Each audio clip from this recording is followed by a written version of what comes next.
মহান শহীদ দিবস ও আন্তর্জাতিক মাতৃভাষা দিবস উপলক্ষে ২১-এর প্রথম প্রহরে সাতক্ষীরা কেন্দ্রীয় শহীদ মিনারে ভাষা শহীদদের প্রতি গভীর শ্রদ্ধা নিবেদন করা হয়েছে। শনিবার রাত ১২টা ১ মিনিটে শহীদ আব্দুর রাজ্জাক পার্কস্থ কেন্দ্রীয় শহীদ মিনারে সর্বস্তরের মানুষের ঢল নামে।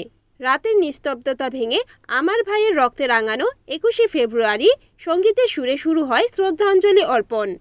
প্রথমে সাতক্ষীরা জেলা প্রশাসনের পক্ষ থেকে জেলা প্রশাসক মিস আফরোজা আক্তার পুষ্পস্তবক অর্পণ করেন। পরে জেলা পুলিশ সুপারসহ আইনশৃঙ্খলা বাহিনীর সদস্যরা শহীদদের প্রতি শ্রদ্ধা জানান।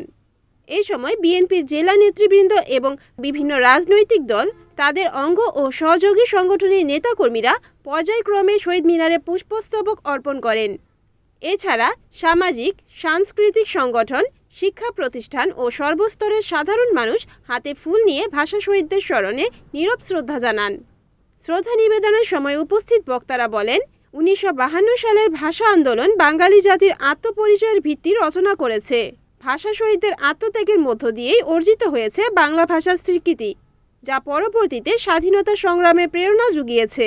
গভীর শ্রদ্ধা, নীরবতা ও আবেগঘন পরিবেশের মধ্য দিয়ে সাতক্ষীরায় মহান শহীদ দিবস ও আন্তর্জাতিক মাতৃভাষা দিবসের সূচনা হয়। Report Abdur Rashid, NNTV, Satkhira.